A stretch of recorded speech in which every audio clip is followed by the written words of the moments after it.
Ellis podcast. Okay, recording this on a Monday, and we'll get this out immediately afterwards. This is the Tell Us Ellis Heels and Faces show. I alluded to this yesterday. I want to do my 2025 inaugural Tell Us Ellis Pro Wrestling Award show for 2025. It might be a little premature. There's still a couple of events left for 2025, but definitely wanted to get this in now. And we've got an exciting show today, but a lot of good stuff coming up. Tomorrow, I'll record our Huddle Up show with Kevin Murphy. We'll discuss the college football playoff round 2 preview.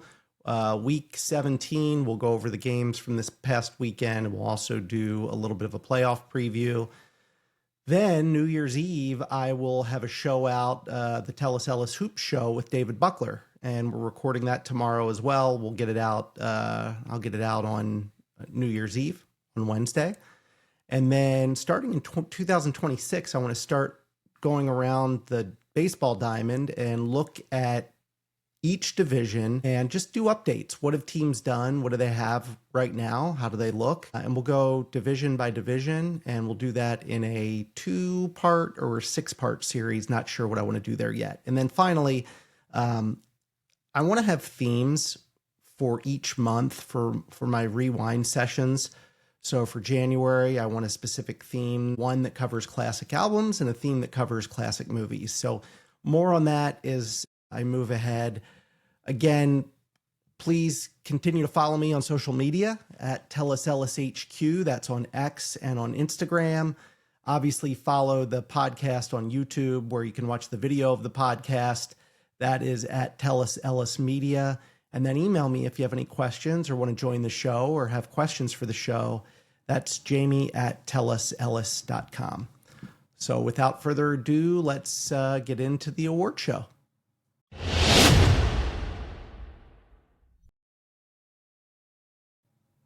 Okay, again, welcome to the 2025 inaugural Tell Us Ellis Pro Wrestling Award show. I watched a lot of wrestling in 2025, a lot of WWE and NXT and AEW and Ring of Honor, TNA, Major League Wrestling, National Wrestling Alliance. Took it all in and just have my observations after watching a lot of shows, a lot of pay-per-views, premium live events. I've got 12 categories this year, and I will announce 12 winners, a winner in each of those categories. I also will have 2 runners-up, so 24 total runners-up. And then I do have a category. I have 1 honorable mention in one of the categories. So we've got the crowd here. Is the crowd ready? Crickets. Come on, I said, is the crowd ready? All right. That's what I expect. That's good. All right. So we're going to start out with the 2025 What Happened Award. And this award goes out to wrestlers that had a specific change of some kind that impacted their wrestling performance, or they weren't as involved in shows. This is not injury related. This is just for whatever reason. They kind of either disappeared for the scene or were used in a drastically different way. So I want to start with my second runner-up, and that is from both TNA and WWE, and I guess NXT, Joe Hendry. Joe Hendry was an absolute TNA star. I mean, he pretty much was TNA for a lot of 2024. He comes across into WWE in some crossover matches with TNA, and it started really with WrestleMania. Well, I guess it really started with the Royal Rumble when he came into that show, was thrown over the top rope, then fought, surprisingly, Randy Orton at WrestleMania, and that was pretty much a squash match for Joe Hendry.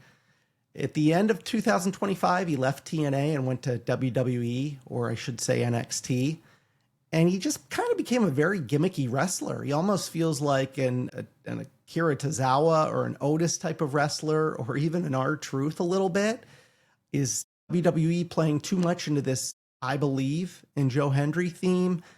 It just feels a little too gimmicky to me. And he has gone from this elevated status in TNA to not so much of a status other than, again, a gimmicky status right now in WWE. So Joe Hendry is my second runner-up. My first runner-up in this category, again, the category is 2025 What Happened Award. My runner-up to this award is Julia Hart. Julia worked hard to get to a top-tier wrestling status, including winning the TBS championship for AEW. And then she got injured, which set her back. And then when she came back, she broke away from the House of Black, but kind of kept that Bad Girls vibe, but was really buried with some of the other really good female talent in AEW. Then she got moved into a tag team role with Sky Blue and Death Triangle. I thought there were high hopes of Sky Blue and Julia Hart with the inaugural women's tag team championships. It wasn't meant to be for them. Look, we need her to get back to the top. She was a very big fan favorite, even as a heel, and I just kind of feel like she got buried a little bit in 2025. So she is my runner-up. My winner, though, for this year in the What Happened Award is definitely Bayley. Yeah, this is not, I hear you, this is not an award you want to win necessarily. Bayley went from Grand Slam champion. She won back-to-back Royal Rumbles, but for some reason she was kept off the WrestleMania card and the SummerSlam card. She kind of has this strange schizophrenic character right now, and don't really know what she's doing, at least her character. She has said she wants to be more focused on developing young talent. She's doing that with Lyra Valkyria right now. But Bayley, I mean, she's means too much to WWE, I think, and the role of women in pro wrestling to kind of be buried right now. So I guess it's congratulations to Bayley for winning the 2025 What Happened Award. Again, I guess congratulations, Bayley. So that moves us on to our second award of the year, and this is the headline of the year. What happened this year that made an absolute headline, and what was the biggest headline of the year? So second runner-up, I will give it to AJ Lee and AJ Lee's return to professional wrestling. So CM Punk was already getting big pops from the fans, and that was amplified even more when AJ Lee returned. She was immediately thrown into the Punk, Seth Rollins, and Becky Lynch feud, which was great, a perfect setup for her to come back in. She looked really good in her first match. In her second match, she didn't skip a beat. Looked like she had not stopped wrestling. And that was after she was out of action for nearly 10 years. So again, second runner-up for the headline of the year category. I give it to AJ Lee. My runner-up for the headline of the year is Brock Lesnar returning at SummerSlam. I think this was shocking. I didn't expect it. Obviously, there was a lot of controversy around him being named as a defendant in Vince McMahon's lawsuit. So when his music hit and he came out at SummerSlam, pretty awesome moment. I'm not a big Brock Lesnar fan, but there are a lot of Brock Lesnar fans out there. Huge moment, his return. And again, that was the runner-up for the headline of the year. But the winner for headline of the year, it has to go to John Cena and his retirement. So this is worthy of congratulations, definitely. He had this huge retirement tour that really lasted throughout 2025, his huge final match on Saturday Night's Main Event in December, just a couple of weeks ago. John Cena is mainstream. He is not just wrestling. He is in movies. He is in television. So this was a big deal. His retirement tour kind of was, again, mainstream announced, and he leaves a huge legacy in WWE. How they got about his retirement and turning him heel, didn't love that, and I'll get into that in a little bit. But overall, big congratulations to John Cena on winning the Headline of the Year award, John Cena's retirement. That brings me to the next category, the Comeback Wrestler of the Year. So this goes to a character or a wrestler who, for whatever reason, was out of wrestling. Maybe it was due to an injury, maybe it was due to a retirement, whatever the meaning may be. And you're going to see some crossover here with the previous category.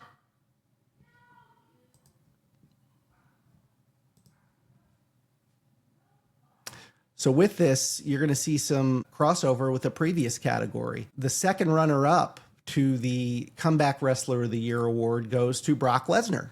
Again, very controversial as he was named in the McMahon lawsuit. But that shocking SummerSlam return, nobody expected it. WWE kept it very quiet, and he seems to be set up for a pretty good WrestleMania run here. I say that based on the WrestleMania advertisements that are coming out.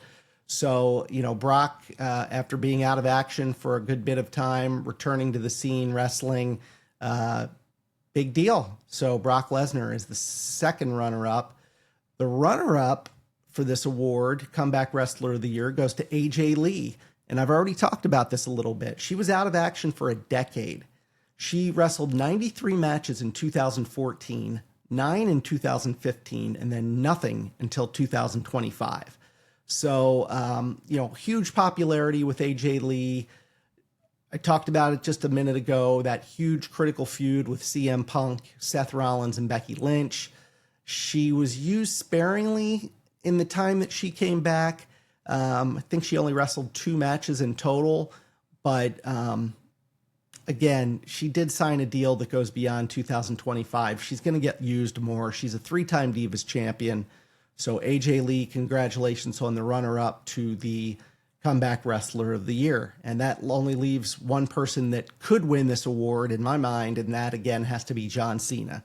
John Cena worked a lot more than he had in the previous years. He only wrestled 18 matches, which doesn't sound like a lot, but it was the most he wrestled since 2018. He was only 10-7 with 1 draw in those 18 matches. But he was on the major shows, the major premium live events in 2025, high-profile matches against the likes of Cody Rhodes, Gunther, AJ Styles, and he did have that surprise heel turn, which, again, didn't work out very well, right? Didn't go over very well. You could kind of see it happening. He never felt good to me as a heel character, and I hate to say it, but I think it was just so stupid. It was not necessary, but WWE did it, and after getting over the heel turn and him having his SummerSlam match and coming around a little bit, the fans reacted incredibly well to the overall retirement of John Cena and his comeback wrestling shows and then going out. Even though he didn't go out on top, obviously passed out, submitted and then passed out, but still you've got to give it to John Cena for Comeback Wrestler of the Year. That takes me to my next award, which is Tag Team of the Year. This goes out to the tag team that was most impactful, inspiring, all of those things in 2025. And for the second runner-up here, I'm going to give it to the Hardys. The Hardys have been around forever. Like, it's literally been 4 decades, but they still wrestle so well together. They were workers. They worked 40 tag team matches of some type in 2025. They held the TNA World Tag Team Championship and the NXT World Tag Team Championship at the same time. They've now competed in and or held championships in WWE, TNA, Ring of Honor, NXT, the list goes on. So for 2025 Tag Team of the Year, second runner-up goes to the Hardys. The runner-up will go to FTR. This is just an unbelievable tag team. Consistently, they perform in the ring. They work a lot. They are always compelling to watch. Always feels old school and good. Reminds me of those middle 80s, late 80s tag teams in the WWE. They won their 3rd AEW tag team title in 2025 at Full Gear when they defeated Brodito. And their ability to go between faces and heels, it worked pretty seamlessly. I do think Stokely feels a little awkward with them at times, but they can operate as faces or heels and did a great job of it in 2025. So again, runner-up for Tag Team of the Year goes to FTR. And that leaves for the Tag Team of the Year, I'm giving it to Charlotte Flair and Alexa Bliss. And the crowd roars. Thank you, and thank you to them. I worried what would happen when Alexa came back. I worried she was going to be an outsider looking in, part of the older generation now. Was she really going to fit in with some of the new stars in WWE? But pairing her with Charlotte didn't hit at first, but the way they became kind of not friends was perfect. And boy, they're very cute together. And that's cute is not a word I would use with Charlotte usually, but the two of them together, very cute. And, women's tag team wrestling, because of them, feels important again in WWE. Those two are absolute stars, both potentially WWE Hall of Famers, and I just really hope they keep them together, the WWE, for a long time. I don't want to see them fight against each other at WrestleMania or even SummerSlam. Keep them together, keep them in the tag team division. Let's see what they can do. So congratulations to Alexa Bliss and Charlotte Flair for Tag Team of the Year. So now let's look at events. Let's look at the pay-per-view / premium live event of the year. This is the event that really was popular, went down as a really, really great event. And I've got 3 good ones for you, starting with the second runner-up. And I'll use Slammiversary in that category. You know, it was the largest attendance at a live event in North America for TNA. Great crossover matches, including Trick Williams with retaining the TNA World Championship against Mike Santana and Joe Hendry. JC Jane defeated Masha Slamovich for the TNA and NXT title. AJ Styles returned. It had this big fight feel. Really well done. The production value was great, and it just felt really good for TNA. And so I have them, their Slammiversary 2025 show, as the second runner-up. The runner-up I will give, and this was a toss-up, but I gave the runner-up to SummerSlam 2025. It was 2 great nights. This was a 2-night format for the first time for SummerSlam. Night 1, the main event had CM Punk defeating Gunther for the World Championship, but then Seth Rollins cashed in his Money in the Bank after faking an injury, and he beat CM Punk, wins the WWE World Championship. That was really memorable. And then night 2 had the John Cena, Cody Rhodes WWE Championship match, which Codes won. There were other great matches on this card. Think of Roman Reigns and Jey Uso defeating Braun Breaker and Bronson Reed. Or we just talked about him, Alexa Bliss and Charlotte Flair defeating Raquel Rodriguez and Roxanne Perez for the WWE Women's Tag Team titles. Even the Jelly Roll Randy Orton versus Drew McIntyre and Logan Paul match was really entertaining and good. How about the 3-way match, Naomi versus Io Sky versus Rhea Ripley, in which Naomi retained her championship belt. Becky Lynch defeated Lyra Valkyria to retain the Intercontinental Championship. Solo Sikoa defeated Jacob Fatu in a steel cage match to retain his United States Championship.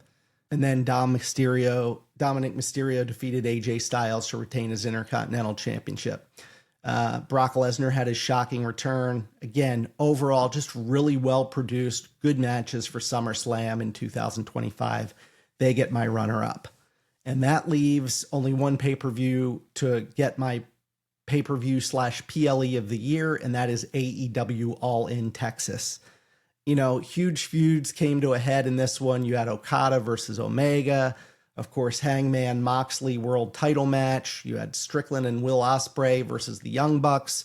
Tony Storm defeats Mercedes Moné. It was the biggest attended AEW event in the United States. It was held at Global Life Field, baseball stadium where the Texas Rangers play. It was broadcast on Amazon Prime for the first time. Just really was a hit. AEW does their pay-per-views so well, and this one was done extremely well. I think I would have probably put SummerSlam ahead of it if it was not for the Hangman John Moxley championship bout and kind of Hangman coming full circle in his desire to get the world championship back. And I give AEW All In Texas my pay-per-view PLE of the year for 2025. All right, now let's move into the feud of the year. So these are the best feuds of 2025, and I'll start with the second runner-up, and I will give that to John Cena versus Cody Rhodes. Look, this was memorable, not because of the wrestling per se, but because it featured a John Cena in his last year and a Cody Rhodes who was even trying to get higher up on that ladder of all-time WWE greats. It started when Cena turned heel at Elimination Chamber. He had the WrestleMania match against Cody Rhodes, in which Cena wins the WWE Championship. They have a SummerSlam rematch in which Cody Rhodes wins it back. It was a 45-minute match, a grueling match. Again, not a great technical match, but a good match nonetheless.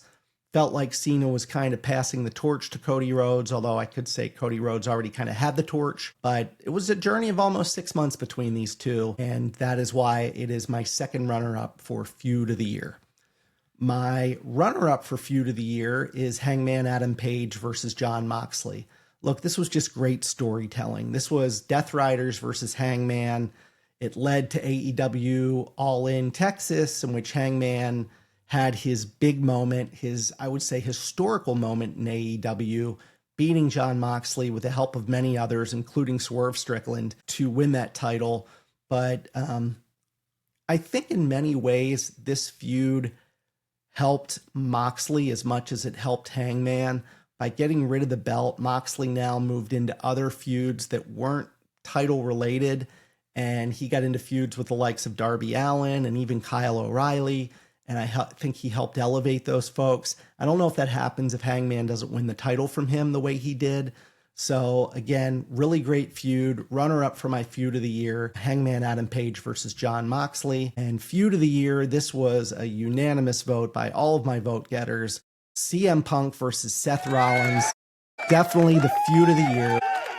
You know, congratulations from all the fans. There was genuine animosity when Punk returned to WWE between Seth Rollins and CM Punk. Seth just does not like CM Punk, didn't like the way he left WWE. He was, in many ways, Seth Rollins was kind of Punk's protege. Seth Rollins trained under CM Punk when they were in WWE together.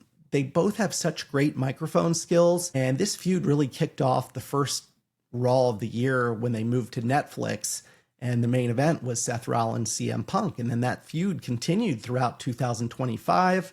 Of course, you had the WrestleMania main event with Roman Reigns, CM Punk and Seth Rollins. You had Punk beating Gunther for the World Heavyweight Championship, but then losing it to Seth Rollins, who cashes in his Money in the Bank, which just heightened that rivalry. You had feud with the women. You had, Becky Lynch interfering in the Rollins Punk match, allowing Seth Rollins to retain his title, but then AJ Lee comes out of retirement to help CM Punk and create a really good Saturday night's main event moment when it was CM Punk and AJ Lee versus Seth Rollins and Becky Lynch. So no doubt, if Seth Rollins wasn't injured, I could still see this feud going on. And I don't know if it's even over at this point. So congratulations to both CM Punk and Seth Rollins for winning my Tell Us Ellis Feud of the Year 2025 award. Okay, let's move on to the faces and heels. First, let's talk about the baby face of the year. And we'll start with Rhea Ripley as the second runner-up. She has huge popularity worldwide, no doubt about it. She is intense. Her mommy persona, the fans love it. She is dominant, comes across as strong and tough, feels like she could go toe-to-toe with men in the ring, and every fan eats it up. They love Rhea Ripley, and that is why she gets my second runner-up in Babyface of the Year. There is another woman that I have ahead of her and is the runner-up in this category, and that's Io Sky. Io Sky has such great fan connection. They love her. She comes out in a funny way, bends her back, then does that kind of double point to her head, yelling something. I'm not really sure what it is, but she just kind of makes you laugh. She's very charismatic. She held the WWE Women's Championship in 2025. She is very good technically, maybe the best in all of wrestling. And Io Sky just comes across as somebody that you just really want to like and root for. So she comes in as my runner-up to Babyface of the Year. And now my winner for Babyface of the Year 2025 Tell Us Ellis Awards is Cody Rhodes. So Cody Rhodes has this huge fan base. I actually couldn't believe it, how much of a fan base he has. I was more watching, when he came back to WWE, I was definitely more into AEW and watched a lot more AEW a couple years ago. And when I started watching WWE again more regularly, I just couldn't believe the pop he was getting. And then talking to some friends, how much they love him in WWE. So huge fan base, moves merchandise, a ton of merchandise. He kind of bends the rules a little bit, doesn't cross the line. I remember in the Saturday night's main event when he fought Kevin Owens, and he did a maneuver where he kind of had the belt in the ring, and he did the maneuver right on the belt to kind of take Owens out even more. And that's kind of where he is. He goes right up to that line of, possibly going over it and doing something that would be considered a heel move. But he hasn't passed that line yet. It will be very interesting to see if he does pass that line in 2026, because he is right up against it right now. But for 2025, Babyface of the Year, my winner is Cody Rhodes. It would be interesting to see if he is Heel of the Year in 2026. So for 2025, the Tell Us Ellis Heel of the Year, second runner-up, Becky Lynch. She is so good on the mic. She looks great, just has this fantastic look about her. Again, combine that with her mic skills. She can be downright evil on the microphone. She's a great wrestler, really good technically, and just really embraces her heel role so well. Becky Lynch is my second runner-up for the Heel of the Year. My runner-up for Heel of the Year, and this might surprise some people, but it's Ricochet. So Ricochet was such a babyface in the WWE that he almost became kind of a farce. I mean, think Cedric Alexander and what he was in WWE. I remember when he had the 24/7 title and was just running around the arenas and stuff like that. Cedric Alexander, that is. And I felt like Ricochet was kind of becoming that. And then he jumped ship and goes to AEW, turns heel. And the moment he turned heel, he had me. He came out, he started dressing professionally, had this look on his face, drew a lot of heat. He's improved his skills in the microphone dramatically in 2025. I love his connection with the Gates of Agony. I think that's helped his character a little bit. And again, obviously a very good technical wrestler, has always been one of the best technical wrestlers in any league. And then he wins AEW's inaugural national title in 2025. So my 2025 runner-up Heel of the Year is Ricochet. But my Heel of the Year, a unanimous vote, this is just no doubt about it, a Heel of the Year, Dominic Mysterio. As the fans applaud, Dominic gets more heat than anyone, and I don't know if WWE is pumping in some of those boos, but it gets really, really loud. He gets a ton of heat, but he wins. I mean, he's the Intercontinental Champion right now, the AAA Mega Champion. He has backed up his persona with much improved in-ring performance. His character is fantastic. I thought for a while that he might be turning face because the fans were really kind of liking him.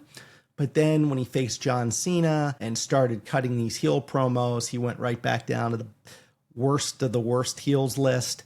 And Dominic Mysterio gets my Tell Us Ellis Award for Heel of the Year in 2025. Now let's get to what I'll call the Big Four awards in my award show. The first is the Breakout Star of the Year. I like this category because it talks about up-and-comers who really had a great year and they're ready to get to that next echelon in their professional career. Second runner-up, I give it to Javon Evans. Javon Evans was, he's fought in 2025 alone, he fought on Raw, he fought on SmackDown, he fought on NXT, Saturday Night's Main Event. And then he fought on TNA as well, which, that's how many promotions or how many different events. He's fought for the NXT Championship and he's challenged for the United States Championship. He won the 2025 Men's Iron Survivor Challenge in NXT. He has significant praise from the likes of Nick Aldis and John Cena. Cena personally selected Javon Evans to be on the card for his last match. He is 21 years old, but has athleticism, charisma, and absolutely connects with the audience. So my second runner-up goes to Javon Evans. My runner-up is going to be a little controversial to some, but I have history with this guy from his time in AEW, and then he moved to TNA, and that's Mike Santana. Mike Santana broke through as a singles wrestler in TNA, and he became the TNA World Champion with a win over Trick Williams. Huge time for him and really has the crowd behind him. He's been involved in major storylines throughout 2025 for TNA. He connected with the fans. I just think this was a really big leap for Mike Santana. Some could argue that giving him the runner-up spot is not worthy. Some could argue he shouldn't even be in my top 3. Again, this is the Ellis Award, so I get to pick it, and I went with Mike Santana for the runner-up. My breakout star of the year then is from AEW, and the crowd is going to get going for this. I hear them getting fired up already. My breakout star of the year for 2025 is Kyle Fletcher. Thank you, everybody. Kyle Fletcher went from a tag team wrestler to a singles wrestler, and an unbelievable singles wrestler. He wins the AEW TNT Championship. He's an exceptional worker, very talented technically. His character with the mic, and especially under Don Callis, just went to a different level. He is a star. He's a proto-star. He re-signed with AEW for big money. He's going to be with the company for a long time. And I've seen him in the ring. When the show Dynamite came up here to my region, he was a great worker. I really like his character. I think the road ahead looks very bright for Kyle Fletcher. Congratulations, Kyle. You are my Ellis breakout star for the year 2025. So now let's talk about male wrestler of the year. And we will start with, again, Mike Santana. Mike Santana broke through again as a singles wrestler. I already talked about his TNA World Championship win over Trick Williams. He's involved in major storylines, all of that. I just think he took it to another level and is my second runner-up for male wrestler of the year.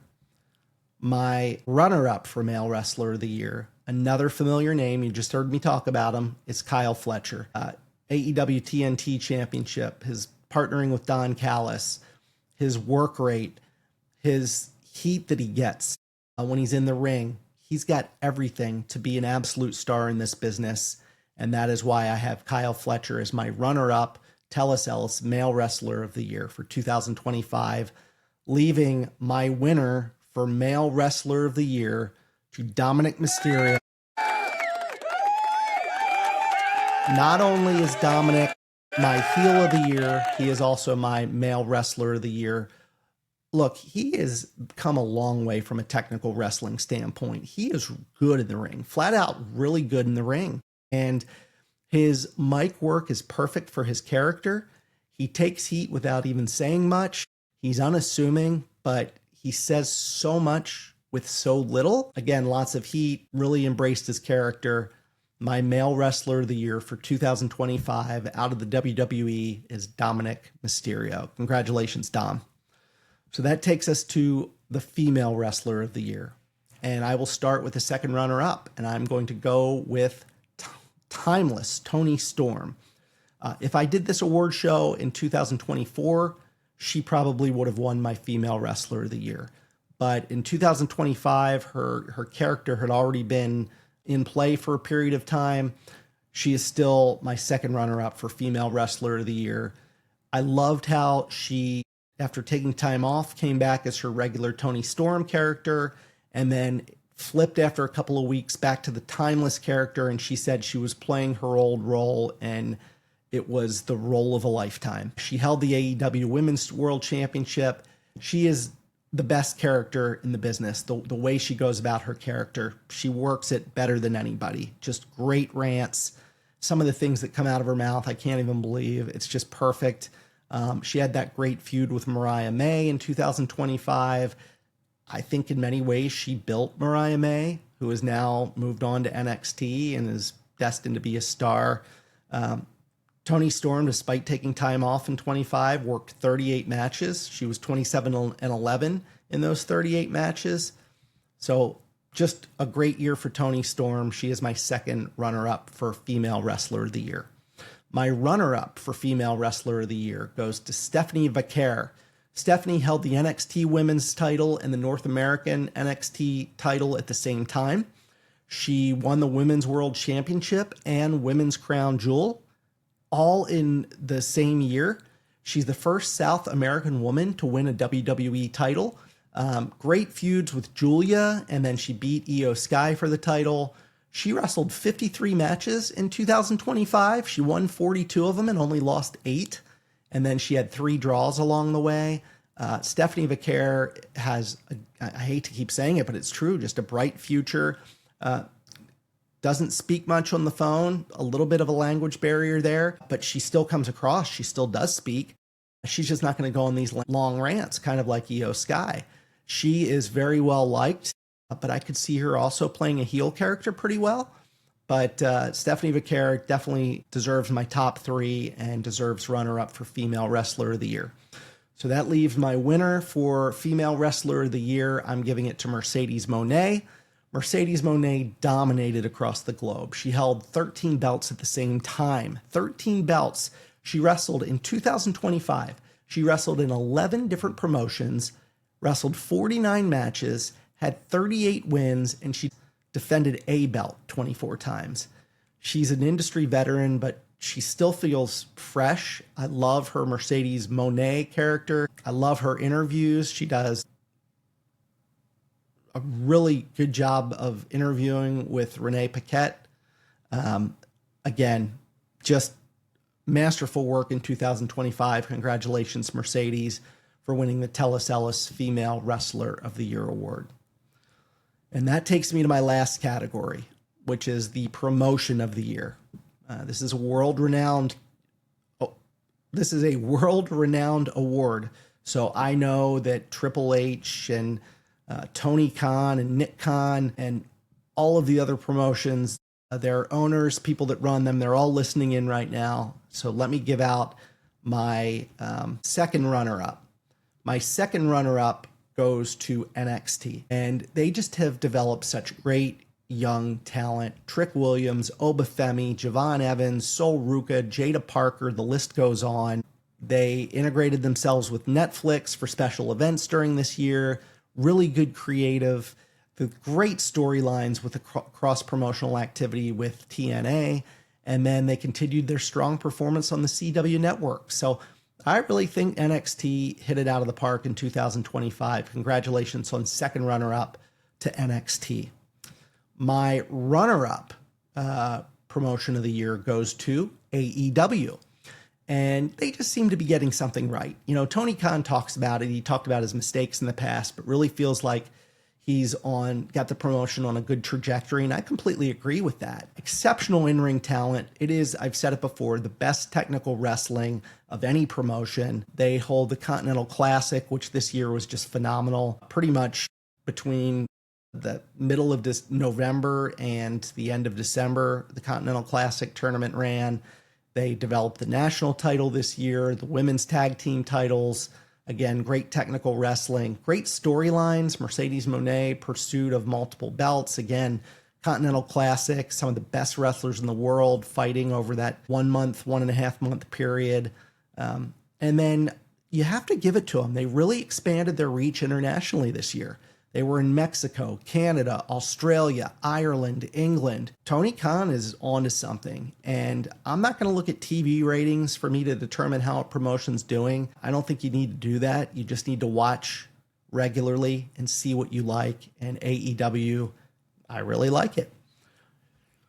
That leaves my winner for Promotion of the Year. And this award, my final award, is going to go to TNA. So I think TNA did a lot of great stuff in 2025. Obviously, their partnership with NXT was huge. I already talked about their great event, Slammiversary, that they ran. It was nostalgic, yet it offered new stars. You had AJ Styles returning. Lots of interest with the likes of Leon Slater, who's younger and could have been considered for a breakout star for 2025. So you have someone like that, but yet you also have the Hardys in your promotion, and they've been working for 4 decades. Their production of events is better than it ever has been. They expanded into Latin America with a multi-year deal with Claro Sports, and they just inked a deal with AMC Networks for Thursday's Impact starting in 2026. So again, what a great year for TNA. It was really difficult between AEW and TNA for me. I have more familiarity with AEW, but when I do watch TNA, I'm really intrigued, and I'm just kind of speechless with how well they did in 2025. What you'll notice here is I did not have WWE in the top 3. Look, I think WWE's flat. Both the storylines and I said I don't measure a promotion based on viewership, but I have to say WWE's viewership is kind of flat as well. Lots of reliance this past year on part-time talent like John Cena and Roman Reigns and even Brock Lesnar. They're competing now against smaller promotions in AEW, TNA, Major League Wrestling, NWA, and the list goes on. And they're a promotion where financial results matter. Like, they are managing the books versus an AEW and Tony Khan, who has great sums of money that he can throw around. And it just operates differently. It operates like a corporation. Some would say that all promotions should operate like that. But for me, it just was not good enough this year to finish in my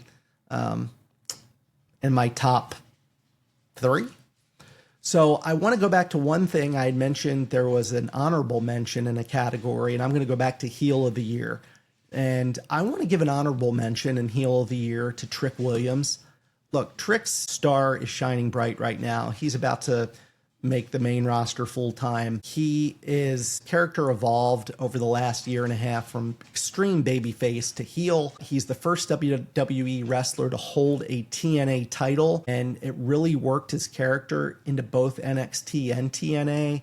He has great charisma, great physique, great on the mic. He is the complete package. He used dirty tactics to win matches, like using his belt as a weapon, which I kind of like that. So I just wanted to make sure that I mentioned that. Trick Williams is going to be a huge superstar in this business, and he didn't get an award. He didn't get even a third place trophy, but he just absolutely deserved to be mentioned. So that brings my 2025 Tellus Ellis Wrestling Award Show to an end. Hopefully you enjoyed it, and let's start watching 2026 here, and we'll be back around the same time next year with the 2026 awards.